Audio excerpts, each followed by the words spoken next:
Doctors of Reddit, what is the most annoying thing your patients do? What medications am I on? Well, let's see. I take that white pill about once a day. I think it starts with a B or a Q or a P. Then there's the yellow pill. I don't know what that does, but it's real tiny, so it must not count. I'm on the blood thinners, of course, and I started taking aspirin on my own for my headaches. And when that doesn't work, I just take like 6 Tylenols with a glass of gin to wash it down. It really makes them work faster. There's a tip for ya, doc. This is why I bring a copy of my brother's med list anytime I have to go to the hospital with them. They always love it. My father is a nurse, not a doctor, but I think his best answer would be not listening to good medical advice. He hates working rodeos. You know why? Because cowboys and bull riders are too busy being macho to shut up and understand. You're hemorrhaging. If you sleep it off in your truck, you will be dead by tomorrow. There is nothing more manly than a slow and painful death. Patient with chest pain. Me. Have you had any surgeries? PT. Nope. Me. Begins physical. What about this scar along your sternum? PT. Oh, that's from the triple bypass I had in 1998. Ariel fucking kidding JPG. I really try not to get annoyed with patients. Illness doesn't bring out the best in people. I view inappropriate behavior as part of the pathology or as a symptom. Just like a gangrenous wound is unpleasant, you just take care of it and don't go whining that the patient made you experience it. Annoying behavior often reflects inner pain. If you are a real doctor, you sound like a good one. And if you aren't a real doctor, you do a good imitation of a good one. A quick survey. Here are the top 3 I found. 1. People who don't get immunized. Really adamant about that one. 2. Non-compliant behavior. For example, people who don't finish pills, take their medications incorrectly, or simply mess with or ignore treatments. 3. Risk takers. From the people who forego a condom to people falling off their roof. Just got one from a pharmacist. 1. People constantly lying trying to get painkillers, including veiled and unveiled threats. People falling off their roof. Yes, it was stupid, but it wasn't intentional, and multiple fractures in the pelvis have kept me off the roof since. A patient who comes into the ER, very short of breath. Mr. Smith, do you smoke? No. Did you ever smoke? Yes. When did you quit? Tuesday.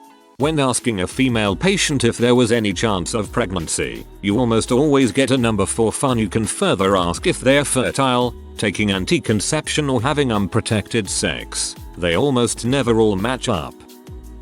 I'll comment on what my wife, of Gin, told me this morning about last night. Having an 18-year-old patient on her 3 pregnancy demanding that the docs deliver her baby early. When my wife said no, the patient began screaming and cussing at her, telling her she doesn't know anything, needs to go back to school, do her freaking job, etc. That's right. As an 18-year who can't figure out condoms, I'm sure you know more about fetal development than an OB-GYN.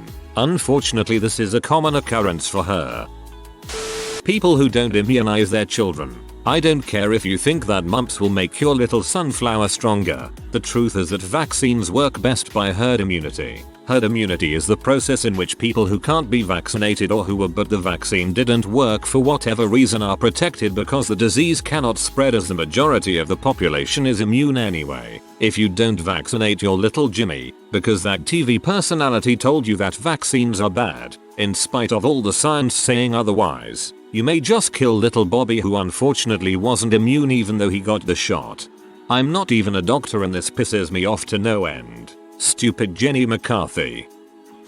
My wife is a doctor and I can safely answer this for her. 1. Parents not getting off their cell phones to listen to medical advice about their children. 2. Parents not making any attempt to control children that are hitting her, spitting on her, or wrecking crap in the office. It's like somehow they think she is also daycare for the time she is seeing the kids. 3. Parents that endanger their children because of crap they read on the internet. Vaccines equals autism, anyone? 4. Parents.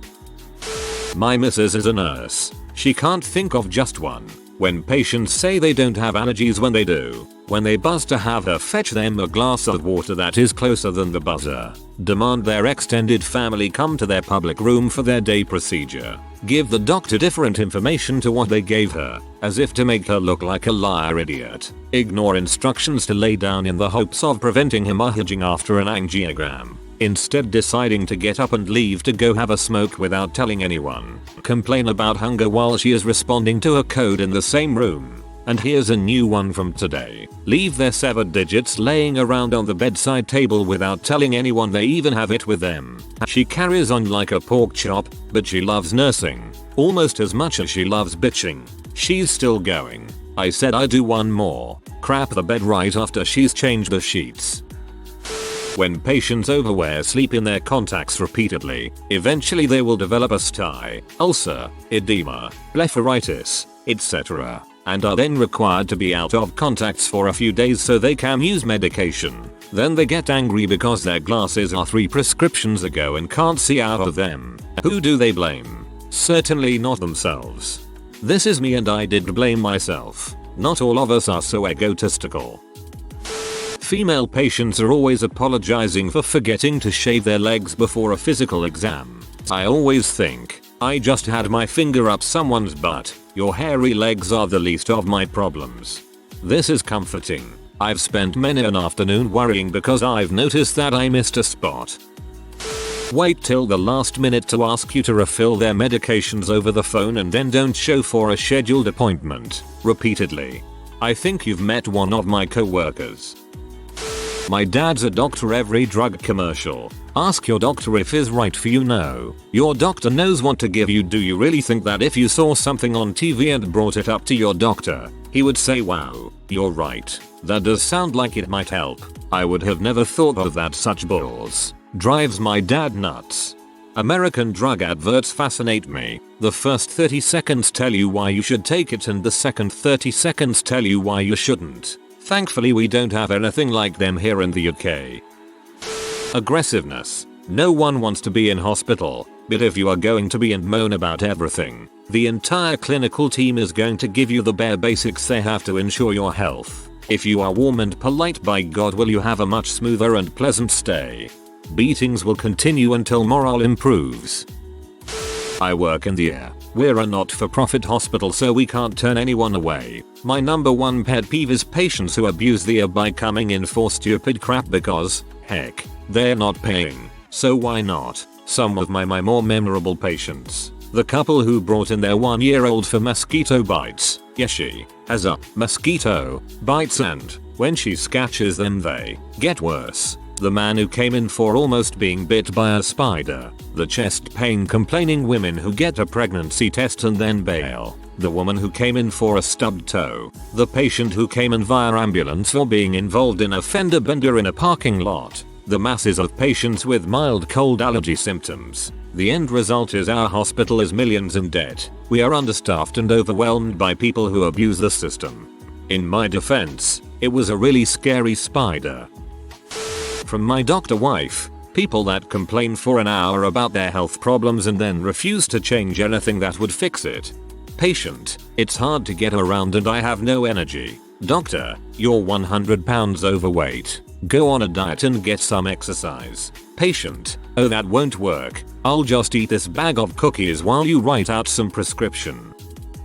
Anesthesiologist here. When patients don't know why they have their pacemaker. A pacemaker may be placed for heart failure, previous heart surgery, heart attack, etc. If I woke up in the hospital with a pacemaker, the first question I would ask is, why do I have this thing in my chest? It is just important information I need to have you be able to do anesthesia safely. Usually this happens with baby boomers.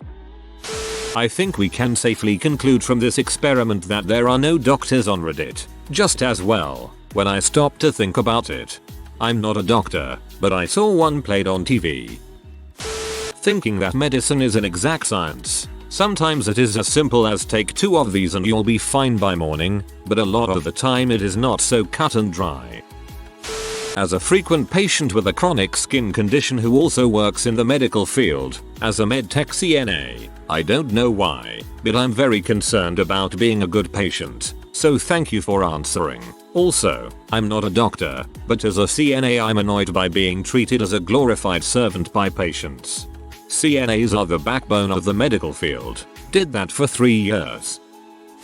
My wife is an EM doctor, so I hear all kinds of stories ranging from pimps with implements stuck up their hoo-ha to tough gangsters crying for their mommies when they're shot, then bragging to their friends when in recovery, to parents that freak out from their kid having a fever for 2 hours. From the sampling of stories, I've concluded that the thing that annoys her most are the people that come in complaining of a poorly localized pain in any given region, then rattle off the list of pain relief drugs they are allergic to. The list almost always concludes with, "What's that one that begins with a D?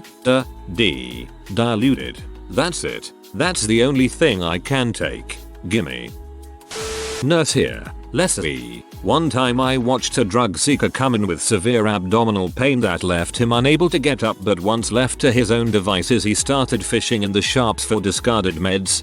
Thank God for cameras. We had a woman fake a seizure so we wouldn't discharge her because she had Xanax Q6H and wasn't going home on that crap. I had a very delightfully batty old woman insist that the pain meds prescribed were ineffective and I needed to massage mustard on her aching parts. I got cussed out by a man who desperately needed a blood transfusion because I wouldn't let him go smoke, so he signed out Hammer. Actually every time I go to work I come home with a "holy crap, you aren't gonna believe this." UK family doc here. 1. Try to tell me everything they think they eat every day in detail and why this is not enough to explain their obesity. 2. Save the most important thing for last. After we have spent 15 minutes on trivia. Oh, by the way doc, this pain I keep getting in my chest, it's nothing, right? Usually when have 5 people waiting and I'm running 20 minutes late already. 3. Turn up late then get pee off when they have to wait an hour to be seen.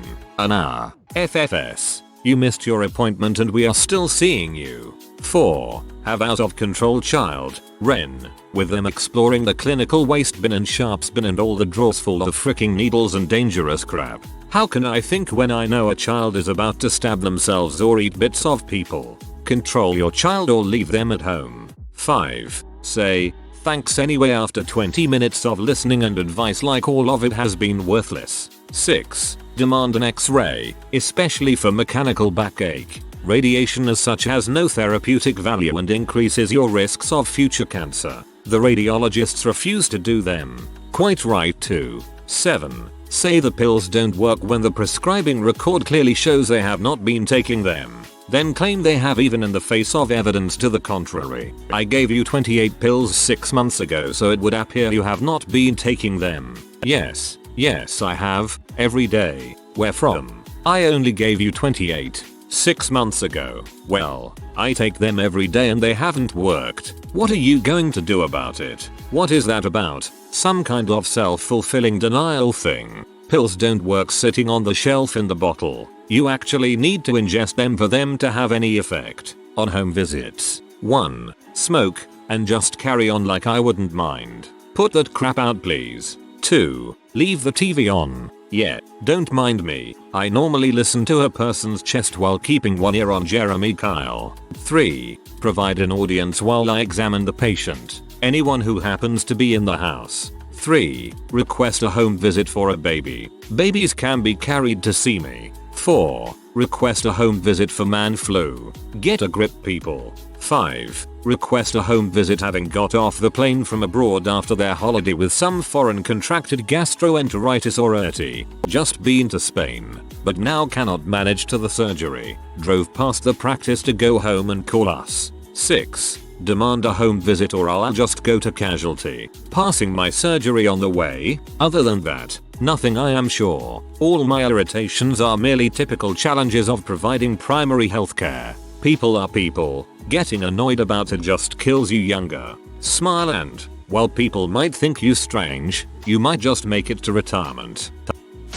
Dentist here. 1. Tell me you're allergic to epinephrine. 2. Don't show up for your confirmed appointments. 3. Use your tongue to try to feel what I'm doing with my drill. Also, biting down on my drill. That's not a good idea when the burr is going at 200 kRpm. 4. walk in drinking a Mountain Dew and tell me that your teeth are bad because your baby sucked out all of the calcium from your teeth while you were pregnant. That being said, most of my patients are great.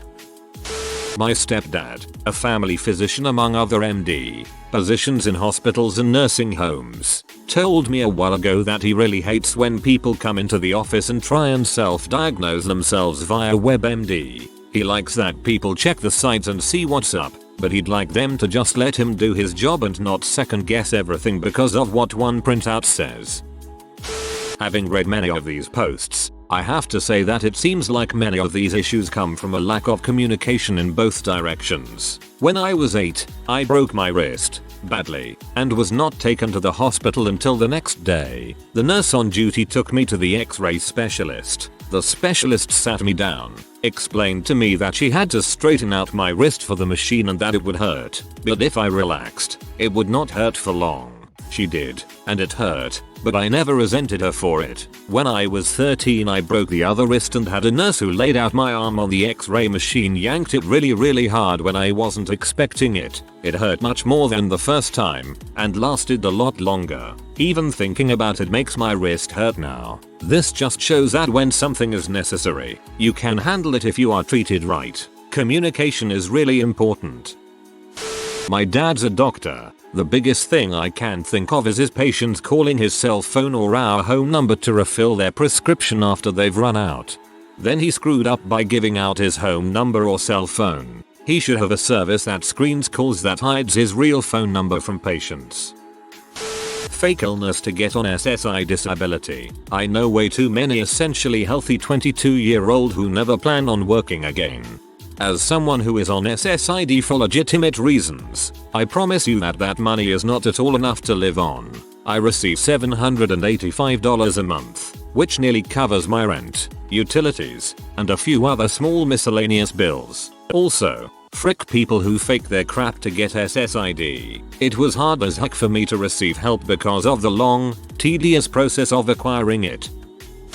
Senior medical student here, not answering my questions lying. I can't help you if you tell me BS or don't tell me anything at all. Not sure if they think I'm an idiot, or their IQ is at room temperature level. Case in point, do you have any medical conditions, sir? Number. Do you take any medication? Number. Do you see a doctor for anything? No. Reads patient notes. I have to ask, sir. It says here you're HIV positive. Is that correct?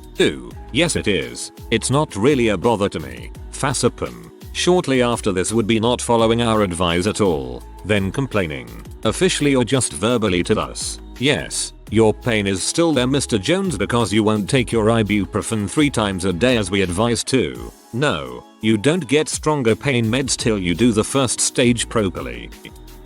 When taking a history, using nice open questions, and there's some patients who think that means please tell me what was on the television when you had this chest pain. Or just as you're about to kick them out the door of a 10-minute consultation and they finally get around to telling you that they have a discharge and they were just too much of a P to make it there presenting complaints and have wasted your time with a bull's shoulder problem whilst building the balls. Lie. The vast majority of patients I see lie about something. I'm not here to judge you, I'm here to help you, and the more I know, the better I can help. I don't care what you did, or how you did it, or how much you smoked, or how it really got up there. I need to know about it to help you the best I can.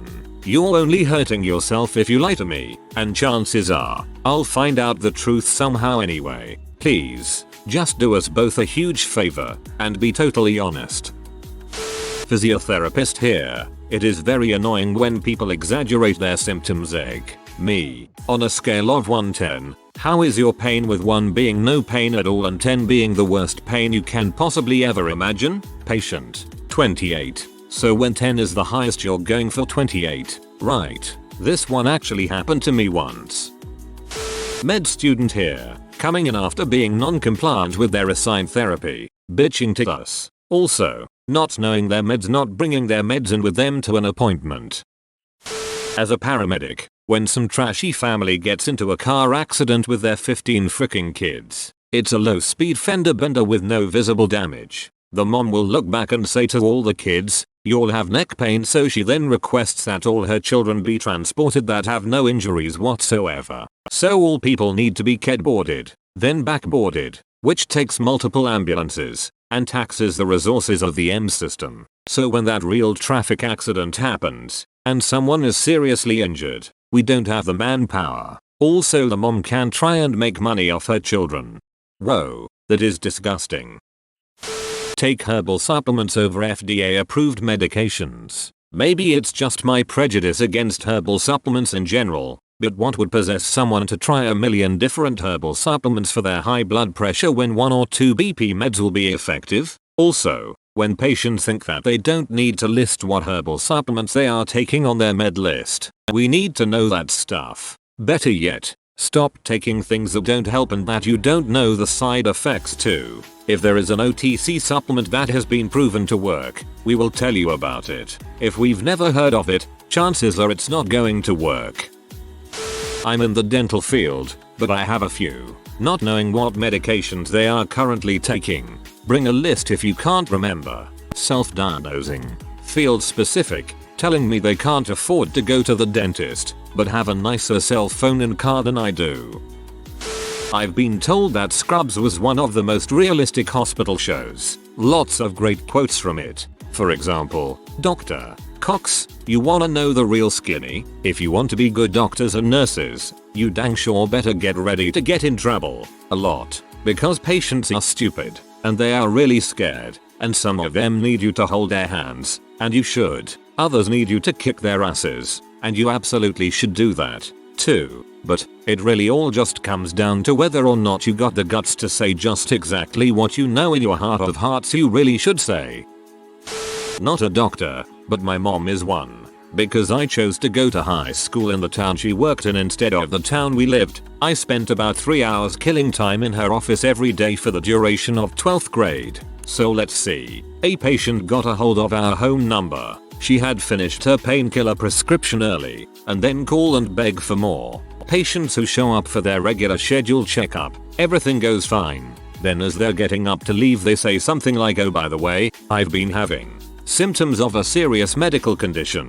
Lately, there was a patient who filed a complaint with the College of Physicians and Surgeons because he felt that my mom was always running late, he had to wait too long. That in itself is a fair thing to complain about. Maybe it's a bit petty, and maybe the College of Physicians and Surgeons isn't the appropriate place. But in the same letter the patient complained that he had a third-party form of some sort that he wanted filled out, and it took my mom a couple days to get around to doing it. His exact words were, it would have only taken 10 minutes had she done it immediately. So this person is simultaneously complaining that the doctor is running late, and expecting the doctor to spend extra and immediate time for their convenience, thereby making other appointments late, using the emergency room for non-emergencies. I remember a classmate of mine telling me how she was sick, so she had gone to the emergency room and my mom was the doctor on call. She had waited for like 6 hours, and when my mom saw her, the diagnosis was, you have a cold, go home and sleep. And then the girl complained to me that her medical treatment was inadequate.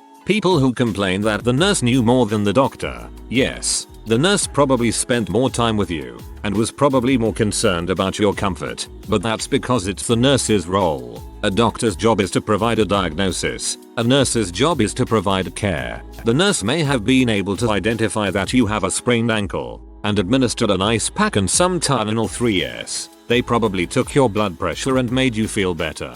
But when it comes to providing a diagnosis and treatment plan for serious diseases, that's what a doctor is for. Patients who don't understand pain scores. How would you rate your pain on a scale of 1-10, with 10 being the worst pain you could ever imagine? Oh, not too bad. Maybe like a 9? What?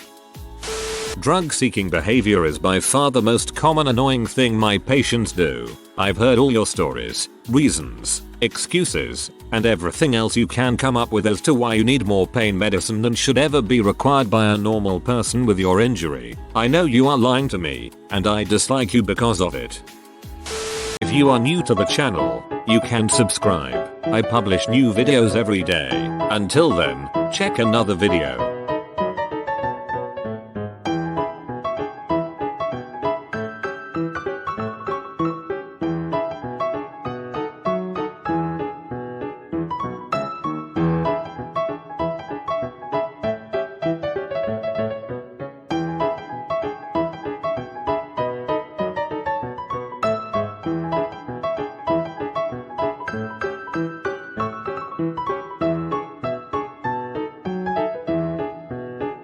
Bye for now.